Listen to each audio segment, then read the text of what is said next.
ويبدو أن الأحزان ما زالت مستمرة في العراق، المتنفس الوحيد كرة القدم العراقية. لكن دائما عندما تضع ثقتك بالأشخاص الخطأ، وعندما تتمنى من الشخص الخطأ أن يكون ناصرا لك، أن يكون عونا لك، أن يكون خير من يمثلك في الخارج، أن يحمل جراحات 45 مليون عراقي، يكون بهذا الحال وبهذه الصورة التي ظهر عليها اليوم لاعبي المنتخب الوطني العراقي منذ سنوات طويلة، منذ مجيء الكابتن عدنان درجال وإحنا نتحدث منذ زمن التطبيعية، وبعد ذلك الكابتن عدنان درجال والخيارات الخاطئة في ذلك الوقت، من اختيار الهولندي أدفوكات،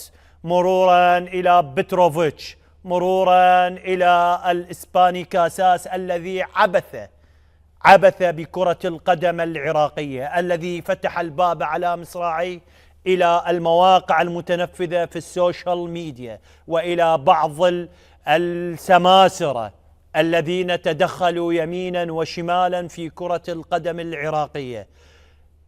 حال منتخبنا اليوم يتحمل هؤلاء المدربين الذين توالوا على منتخباتنا الوطنية، يتحمل من وضع ثقته بمدرب لا يصلح أن يقود نفسه، من مدرب هو محلل للأداء ويأتي بعنوان كبير بأنه مدربا للمنتخب العراقي، من مدرب عمل اختبارات لأكثر من 100 لاعب، من مدرب خلى المنتخب مفتوح على مصراعيه لمن يدفع أكثر. يكون هذا حال المنتخب الذي شاهدناه اليوم مع أرنولد كشف عورتنا أمام المنتخبات الكبيرة. ظهرنا بشوط والشوط الثاني لم نظهر، ظهرنا بأداء في 10 دقائق والجمهور فرحان. شفتوا زيدان قبال شلون راوغ مبابي وأوليسيه، وكيف سكن مرخاز دوسكي. يفرحون بهذه الجزئيات وهذه الثواني القليلة اللي ما تتعدى ال4 ثواني 5 من عمر مباراة تمتد إلى 96 دقيقة.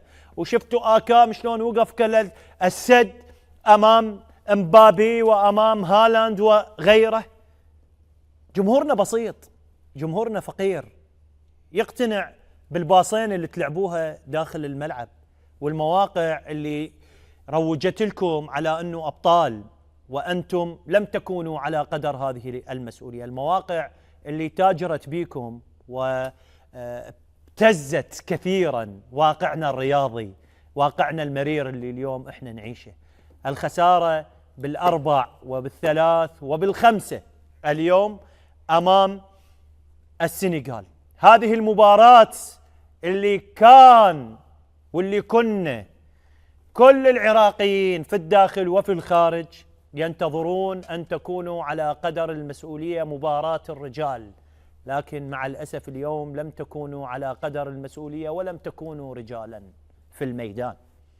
هذه المباريات الكبيرة تحتاج لها رجال على قدر المسؤولية، واليوم عندما تصل، احنا دائما كنا نقول بس طلعت هاي شعارات فضفاضة، عند المحن يظهر المعدن الحقيقي، لكن اليوم المعدن الحقيقي ما ظهر، لأن من يتواجد داخل المنتخب الوطني لا يستحق أن يكون على المدرج. أنا سابقا قلت لا يستحقون أنه مو تمثلون المنتخب العراقي، لا، ما تستحقون تكونون على المدرج ويا الجماهير حتى تشاهدون المنتخب العراقي من يلعب.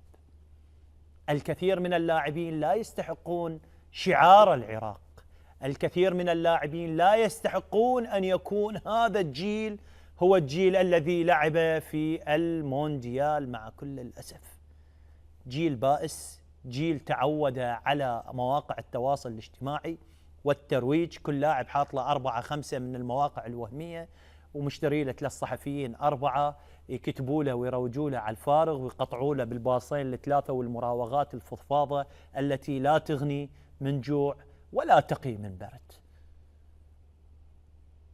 هذا اليوم حال منتخب العراق.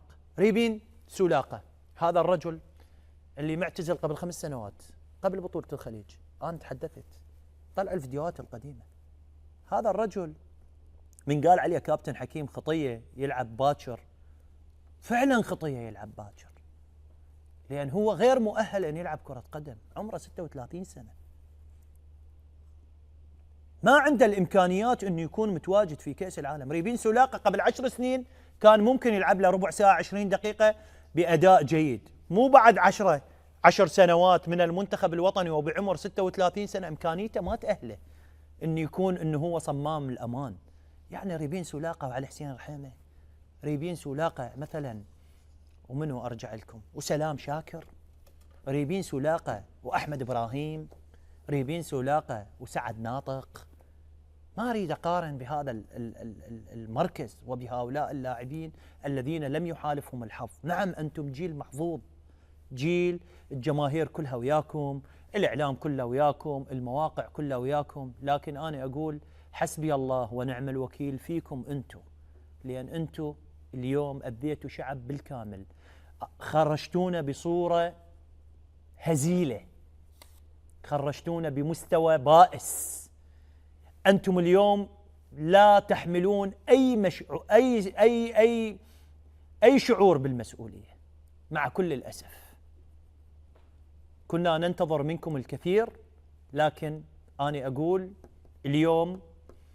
اليوم على الكابتن يونس محمود بما أنه هو رئيس اتحاد كرة القدم، اليوم أنه يحدث ثورة كبيرة داخل المنتخب العراقي حتى تحسب لهذا الاتحاد. شكرا جزيلا. أكثر من 15 إلى 17 لاعب لا يستحقون أن يتواجدون مع المنتخب الوطني العراقي: جلال حسن، أحمد باسل، فهد، ريبين سولاقة،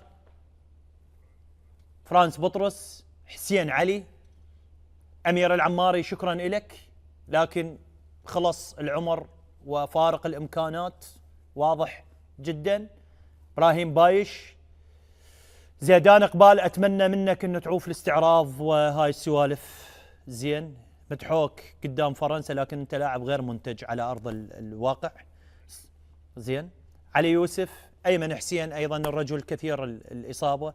علي جاسم، عليك أنه تعيد وضعك رغم أنه أنت أيضا لاعب سيء ظهرت في المونديال.